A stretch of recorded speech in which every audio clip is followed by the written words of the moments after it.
there, I'm Michael Osinski. And I am Tyler Esselman. And you are listening to This One Goes to 11. This One Goes to 11. It is our podcast. Me and Michael, we have a podcast, and it's called This One Goes to 11, and it's generally focused on music. We ask a friend, family member of our community, someone we've just met, somebody we've been referred to come into our virtual living room and make their case for what they believe is a perfect album. So perfect that 10 out of 10 just isn't good enough. No, and it's becoming less so. It's becoming like angry. It almost makes me a little angry that somebody would say that 10 is good enough for these albums. Yeah. I take umbrage with it, you know.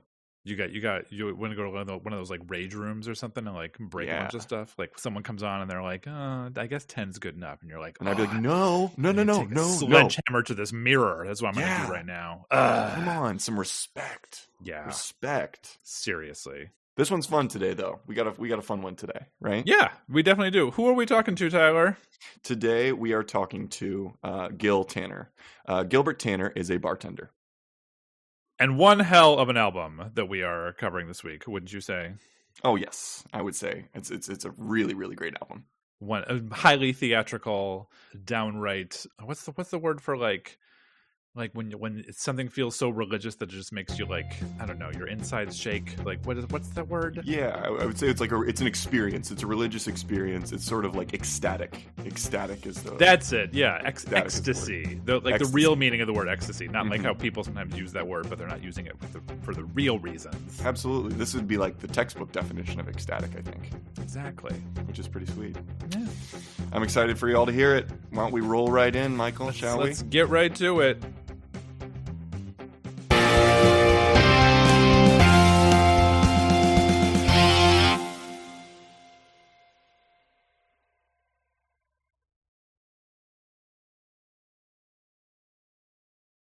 Gilbert, how are you, my friend? Tyler, I'm doing all right. I'm feeling like Spider-Man in the J. Michael Straczynski run before issue 500. So those nerds can look it up if you want to. You're already proving your worth as a guest.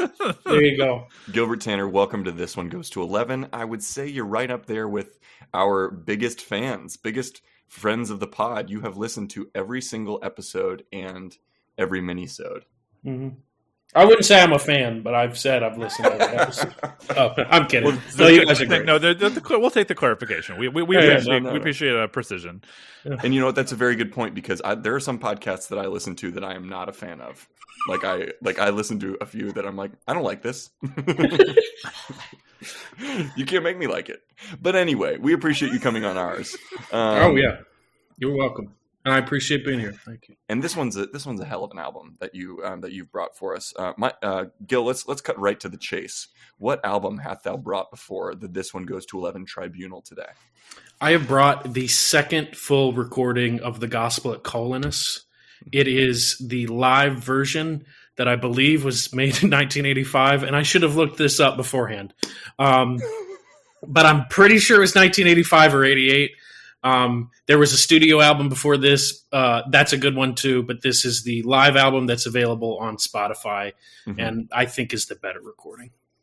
Great. So it's the recording. So for everyone, we're going to do everyone's favorite segment here in a second, but it is the recording of the musical Gospel at Colonus, by Bob Telson and Lee Brewer.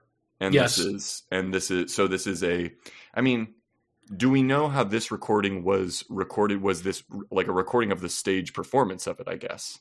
It was a recording of the stage performance. It was it's not like a company sort of situation where they're in the studio and they're No. They're doing no, this is a full this is full on stage. It's like it's a live concert. I compare it to The Last Waltz, apt.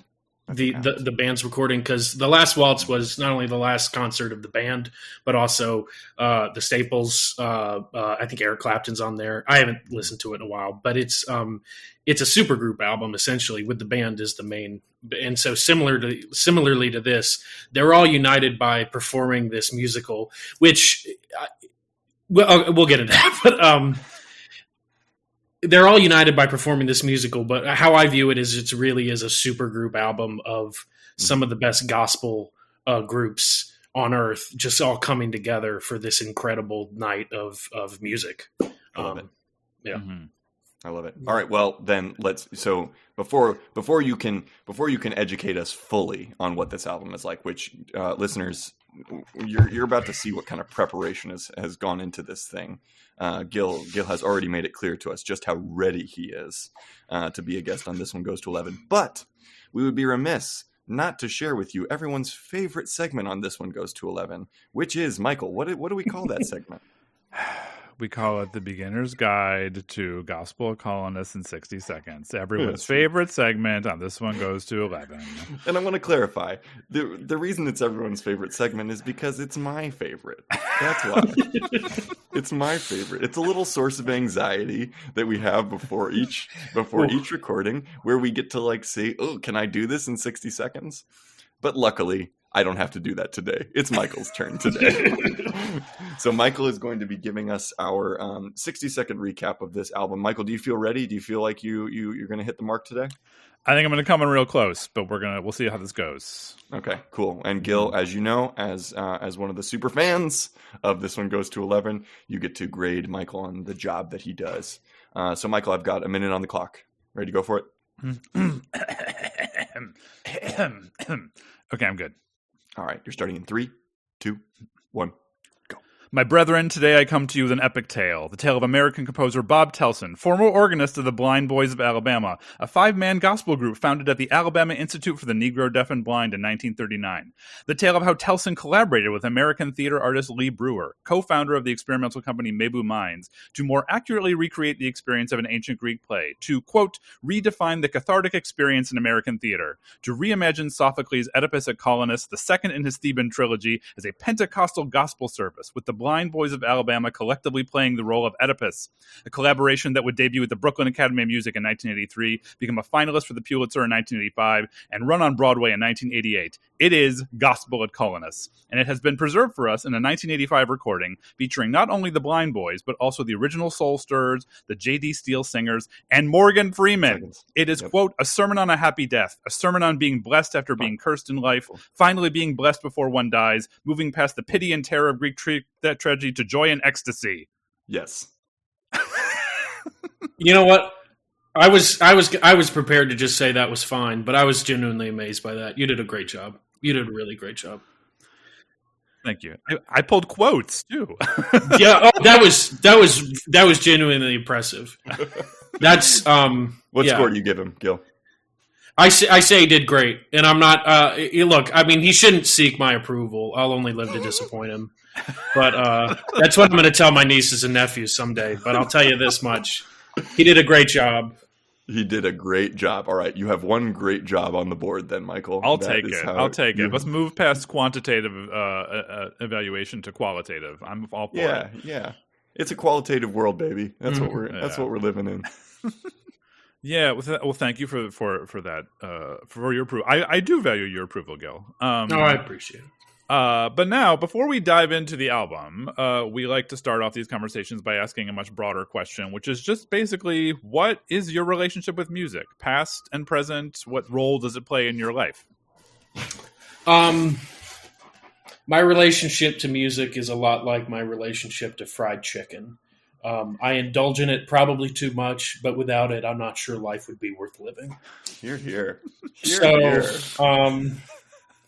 I listen to it every day. I want to, if it's all right with you, just to take it less from the general and more into like specifics. I'll tell you about my history with gospel music, if that's that works. Absolutely, please do. So I'm a Lutheran, which is not, it doesn't have the same kind of music as gospel, and that's not a knock on the Lutherans. I know that I'm pretty sure Silent Night is a Lutheran hymn, and if it's not, we'll certainly take credit for it. And that's one of the greatest. I think that is correct. That's one of the greatest songs ever written. But Pentecostal was different from what I heard, growing up in church. And so I wasn't exposed to it like at a church.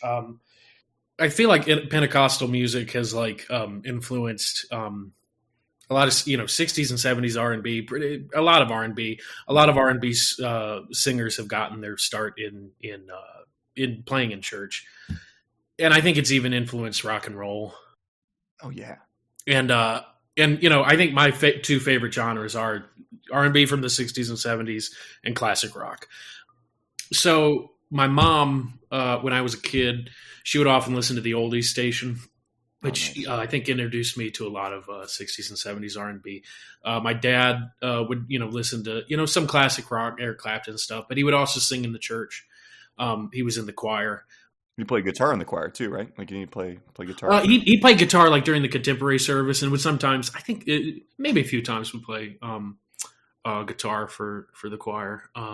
Very cool. But he, so I grew up with an appreciation for the church music, the R&B, rock and roll, things from the past. I was not a cool child. I did not know the most recent bands. My first CD that I asked for was the Saturday Night Fever soundtrack, which I got at the age of 7. Hell yeah. That was my 7th grade birthday. It's a you classic. Get 7,000 points for the Saturday Night Fever soundtrack.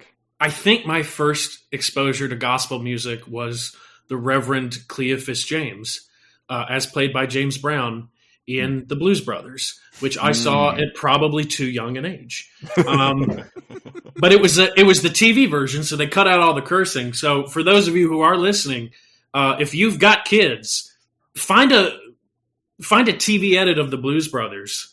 Yeah. It's one of it's still one of my top 4 favorite movies, but also it'll give them an introduction to gospel, Aretha Franklin, Ray Charles, all these great musicians that became, just part of my life after that.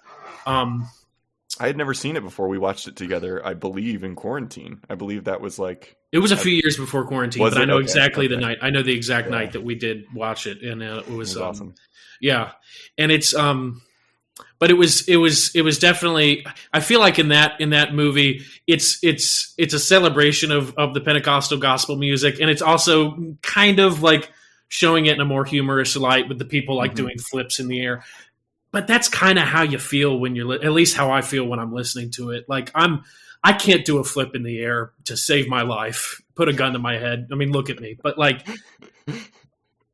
that's how I feel when I listen to it. I try to go to Gospel Fest every year downtown. That's one of the good things about living in Chicago. They have the yearly Gospel Fest when it's not, a disease outside.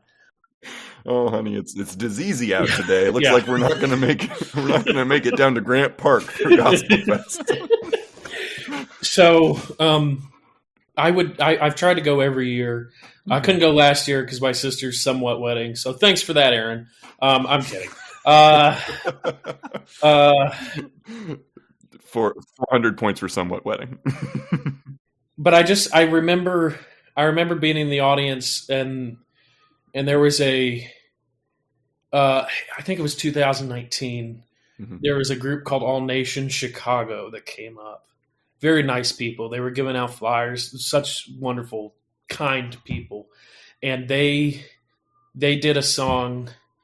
I misheard it as I thought it was called The Righteous Fire. And I think it's called The Righteous Cry Out. But I heard it as The Righteous Fire. And it just, and the song just like, it unlocked something in me that I almost felt like I could like beat up a demon. Like if I was like, it was like a gospel version of that moment where Gandalf's on the bridge and he's fighting the Balrog. Like where he's like, where he's like, I'm a servant of the secret fire. That's what it felt like. And it was, and I have a clip on it. I can share it with y'all at some point, but it's, but they just kept repeating this phrase. I think it was the righteous cry out, he will deliver. I thought it was the righteous fire, he will deliver.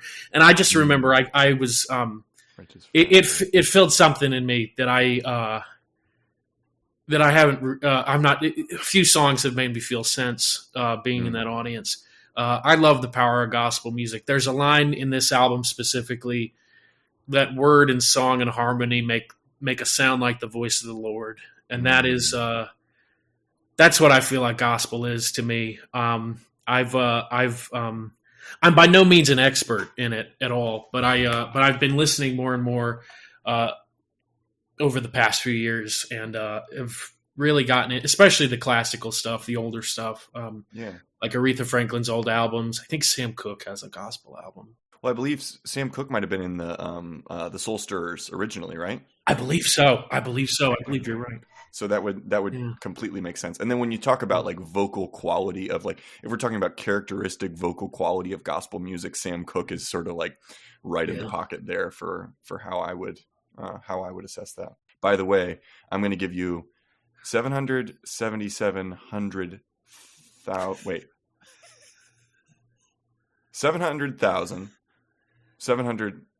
I'm going to give you 700,000 points for Righteous Fire. Okay, cool. And like 77 more, you know. Because Righteous Fire, like being able to fight a demon when you fist fight it. Song. Yeah, fist fight it with your bare fists. Or a Balrog. Yeah, or a Balrog. That's, if there's a power of gospel music, that must be it. Would it be all right with you guys if I went ahead and just told you guys what I can, the categories of what I consider a perfect album? Are you talking about your This One Goes to 11 trademark standards for perfection? That's it. That was the word I was looking for. That's exactly what I was. I don't know, Michael. Would you be all right if we flip the script a little bit and we? I don't know. I'm getting some like deja vu of Ashton Lozano around here, but like I think I'll allow it. We'll allow it. Okay. We'll allow it. Okay. So talk to us about what your standards for perfection were then with this album. All right. First of all, and I've heard it before. Mm-hmm. And I'm sorry, but I think it's a ridiculous statement to say that a perfect album can have skips. I think it's patently ridiculous. Patently ridiculous. Because the thing is, you wouldn't go like, that was a perfect meal. The potatoes were overcooked and the pudding gave me diarrhea, but it was a perfect meal. No, every bit has to be good. But wait, but like skipped songs don't give you diarrhea though, Gil. I mean, it's not like, well, I mean, I guess they could, but like, I feel like it's a little different. But it's okay. We'll take diarrhea out of the equation. Okay. Let's say it's the burnt potatoes. That it's like, I didn't eat the burnt potatoes, but it was a perfect meal. No, the potatoes have to be good. Now, okay, everything. Yeah. Let's extend this meal metaphor then. I say. Yeah. So I have had perfect meals circumstantially, and in terms of the evening that was involved, and the company, and all of that context. But you know what? The food was just okay, if not, if unmemorable. You know, that's what I mean? Not a perfect meal. That's a perfect hangout. And we're talking food. We're talking food. Okay, we're talking food here. I agree. There's different listeners. Sort of I want you to look at the screenshot of both me and Tyler and tell me who knows more about food. That is ridiculous. You know I love food just as much as you, Tanner. God damn it. Okay, but I think your point is taken, and I think that I think if we're looking at it purely on the terms of the album itself, then I think you patently ridiculous, which you get 10,000 points for, by the way, is a fair statement.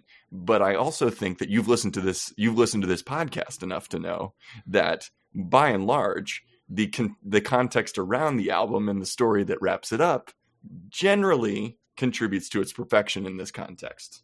Am I wrong? You're not wrong, Walter. You're just an asshole.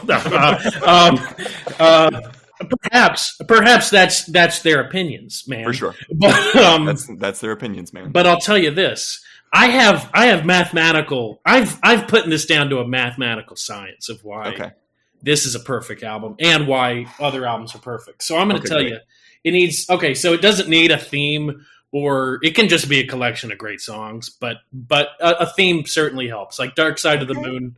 Dark Side of the Moon. Like here's the deal. Like if you ever listen to Dark Side of the Moon, there's like those little weird songs. Like I'm not going to skip those when I'm listening to the album. I'm not going to put them in their own play in like a different playlist because it doesn't make sense by itself. But as part of the whole, and I think there's some songs on this album like Who Is This Man? I'm probably not going to put in a playlist because it's like 20 seconds, and it's more like leading off of an album. But anyway, okay. So let me to keep score here. Then no skips. Yeah, and does a theme. Or a common through line is not required, in your opinion? Not required. Certainly helps. It certainly helps it. Okay. So I'm gonna say, but here are the big three. Okay, great. Every song needs to be at least great. That means you're not skipping them. It means you can listen to them, enjoy them. They don't have to be perfect, but every song needs to be at least great. Oh, and for this segment, I'm going to use 3 different artists as examples, just to give your listeners. So I'm going to use songs by Tina Turner, Johnny Cash, and Kiss. Okay. Okay. If there were three bands that I would say that I would so closely, 3 artists bands that I would so closely associate with you, it's those 3. So please continue. So the 3 great songs. So 3 great songs. Yeah. By those 3 are River Deep, Mountain High, Highwayman, and Calling Dr. Love. All right. So then the next category is songs that need to be perfect, and that means that the choices of how the melodies and everything play out are never dissatisfying.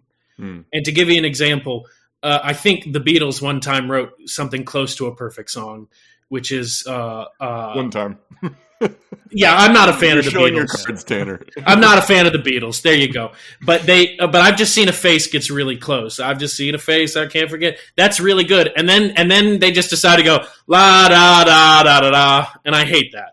It sticks out like a sore thumb. So it takes it from if they would have figured out how to make that part better, it would have been a perfect song. But it isn't, so it goes down to great. It's still a great song, but not perfect. Let me push back on that though, real quick. All right, yeah, argue. Let me push back. What do you think, from a songwriting sense, they added in that la da da? What do you think? What do you? Because they were being lazy. It was laziness.